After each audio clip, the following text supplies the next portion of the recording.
Alright, I want to show you some of the amazing projects we have going on in our shop right now. Starting with this huge impeller here. As you can see there, they got on the mill and they're cutting a ring there to fit. A lot of times what they'll do is they'll just make a whole new ring and weld it in place or shrink fit it in place where we use nitrogen and heat and expand that ring. Here's a 156-inch valve body. What we're doing is we're cutting out the groove that the sealing ring will fit into. I got some pretty good angles here of this thing, the machine cutting that. It's pretty amazing. I was going to try to get a time lapse of this thing going around and around and around because it literally had to do dozens of passes to take out little bits of chips at a time. You can see the cutting tools right there. There's numerous on that wheel. Trying to get a good view right there of it actually cutting the surface.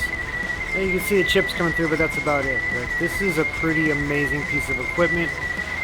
It is literally like a skateboard rim. You could break it in half. You can see where it's bolted together. Those bolts are about the size of a baseball bat on each side, and they weigh roughly about 60 pounds per bolt. So this is a major valve here, and it came out of one of the California dams. You can see that we do a lot of these types of things. Actually, you can see some of the other equipment in the background. There's another impeller off to the right there on the other mill. This is a smaller of that one though. This is the same one before. You can look at the veins on this impeller. You can see how much water. Just get an idea of how much water this thing moves. I couldn't reach from one side to the other, and I'm a pretty tall guy. This thing is kicking off a lot of chips there. The guys really are working 24 hours a day on these things. I'm trying to get a bunch of different views and a bunch of different angles to kind of give you an idea of the relative size of this thing because it is enormous. We have to use a 50-ton crane to place it. It doesn't quite weigh 50 tons, but it is heavy. You would not want to drop that thing on your toe.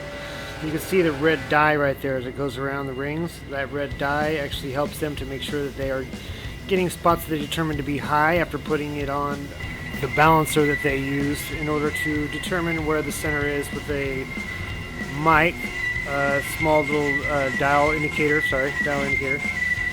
Here is that 156-inch leaf valve again. I mean, you can see the enormous size of this thing. I mean, there's a guy sitting there. Look at there's the operator, the machinist in there sitting down.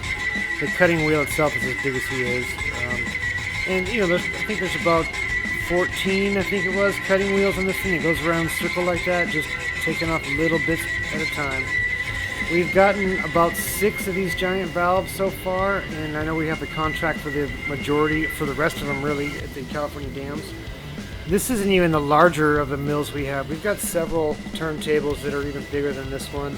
If you saw the first part there with behind the valve body, there's a giant one. I'll have to get that one and show it to you again. But just look at the general size of this thing. It's pretty amazing when you consider that we actually disassembled this thing. It was made in the 60s. Picked it up, put it on the mill, or in this case, well, on the mill and the turntable. And we are machining this thing down to within thousandths of an inch to make it fit correctly to where it spins and is the most efficient. But this is just some of the equipment we got here, and I got a lot more coming. So follow for more, and thanks for watching. We appreciate it here.